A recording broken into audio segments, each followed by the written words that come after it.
Hi there, I'm John Glynn, and today I'm going to have a look at converting this particular picture from being a colour photograph into a black and white image, but I wish to keep the flag as a colour within the actual black and white image, so I'm going to have the colour still coming through on the flag. Okay, so to do that, to start with, what I'm going to do is go over to my layers palette, layers on the right hand side here, and there's a background layer which is the colour image, and I'm then going to go down to, in this version, down to the bottom of my palette, and there's an adjustment layer. The black and white circle is an adjustment layer. That black and white circle may be in a different area of the layers palette depending on what version of Photoshop you're using. But if I click on that adjustment layer, I get the choice of changing various parts of my photograph, and I'm going to choose black and white. Click on the black and white, and I have a black and white picture. And you'll notice that now I've got a new layer called black and white above my background layer, which was the original colour image. And on the left hand side of my layers palette here, I've got a little magic eye, which if I switch on and off, you can see the original picture. There's the colour photograph, which was the background, and click it on, and I've now got the black and white filter working.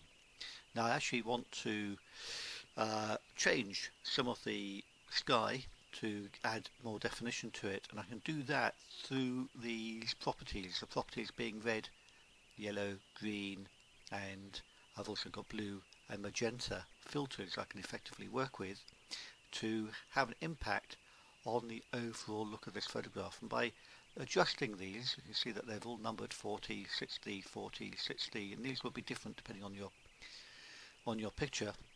If I drag this down to the left or to the right, you can see it has an impact on the picture ever so slightly. It's not dramatic with the cyan filter, so it might be that I leave that one and instead go to the blue filter below, and you can see that the blue filter, if I reduce it, has a far more dramatic impact on the sky. It will also to some extent impact the flag, but the sky in particular is being impacted, and the blue areas of the sky will become darker as I'm reducing that blue filter to almost black if I wished it to be, but maybe that's a bit too much. And I've also got the yellow filter, and if I adjust the yellow filter, that has an impact on the grey area, the concrete at the bottom of the base of the flag. I can add a little bit of texture into it if I wish, and by going down to magenta filter in this particular version, I can have an impact on the water and a little bit on the sky as well. So I've reduced that, and you could play with the red filter as well. There's no reason why not. If you notice, the red area of the flag, which is this part up the top of the flag, was red in the original colour photograph. If I change the red filter, you can see it either getting lighter or darker. So it's up to yourself whether you adjust these filters or just leave them as their preset. To see what the effect looks like, if I go to the history palette, all these palettes are stored under window, so if you need to find a palette which isn't open, then you would find it under window, click on it, and it will open in the right hand side. If you don't want it anymore, you can always go to the window palette and untick whatever is open, and it will disappear. On the right hand side here I've got the history palette, so it shows me what I've done already. And if I go to the first black and white layer, or first black and white adjustment I did, which was just the layer itself, you can see that that's what it was originally when it came in, and the next one shows you what difference I've made by just changing the filtration. So I'm going to leave it with that filtration, but I actually want the flag to be in colour. To make it easier to work on the flag, I want to zoom in, because working on the magnification of full screen means that I won't be very accurate in my choosing or accurate in choosing the areas to colour.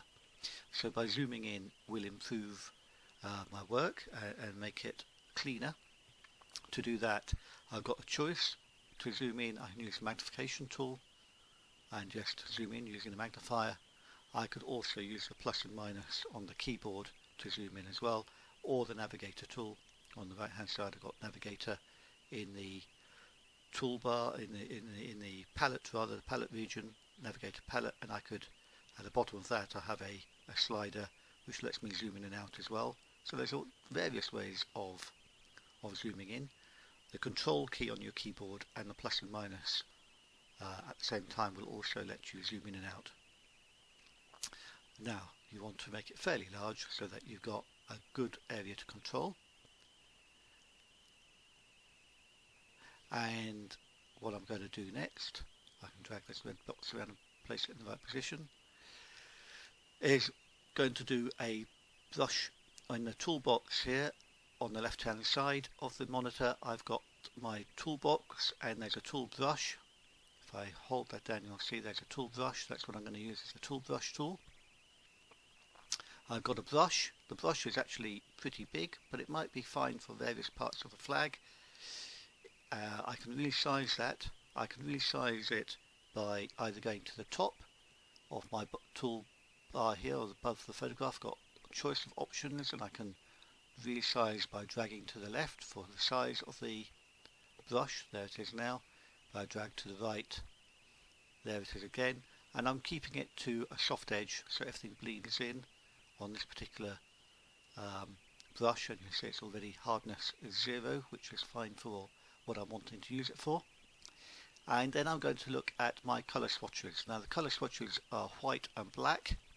I actually want black on the top and white on the background. To do that I can just swap them over by using a double arrow, and the black swatch on the top will let me effectively colour in the flag, because it will cut through the layer mask. Now if I go back to layers very quickly, you'll see that there's a mask of white block in the black and white layer. I need to cut a hole in that effectively to see the layer below, which is the background layer, and that's what I'm going to do using the brush tool. And by black being on the foreground, it allows me to cut a hole in the picture and allows me to see through to the picture below. Okay, if it's white, then it allows me to cover and refill. So white top allows me to fill the picture with the new version, and being black allows me to cut a hole through the version to the picture below. And so I very quickly want to cut through the flag. Now this particular brush is very big, and obviously when I get to finer areas it would be too big and would show too much, would cut through too much of the picture. So I'm going to make it smaller, and I can do that with the keyboard, and the square brackets allows me to make it smaller. The left hand square bracket reduces the size of the brush fairly quickly, and I can very quickly pick up and just cut through what I want to show. Now if you had more time and accuracy, you would zoom in more, and you could be more accurate with picking up the colours and making sure that you don't make mistakes along the edges or anything. Nice and clean. I'm just doing it very, very quickly. I can make it smaller, and if I want to make it larger, if I want to make the brush larger, I just hit the right square bracket and left square bracket. The right one makes it larger, left one smaller.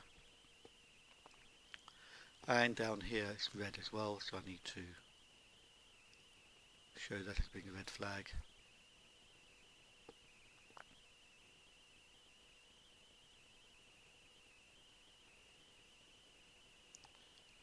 And then I've got on top of that a bit of blue here, so I want to show the blue bit of the flag. Again, I can make it a bit larger to speed the process up, and push it along. There we have it. And when I get to more accurate or critical areas, I can reduce the size of the brush and be a bit more accurate and get into the corners, etc., and pick those edges up. And there we have it. I can whiz along.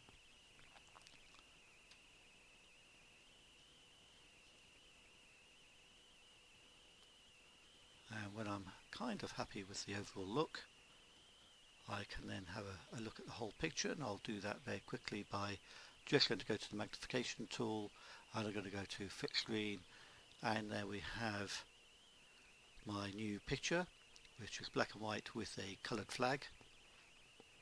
And I can see the go back to my layers palette. I can see the colour version below if I wish by turning off the layer and switch it back on again to get an idea of the new version. And yeah, looks okay, quite interesting. So very simply using the brush tool, making sure that I've got the right black and white colour swatches, black on the top for cutting through, white for replacing, and creating a new layer allows me to work on this picture, making it black and white and keeping the colour as well. Thank you for watching.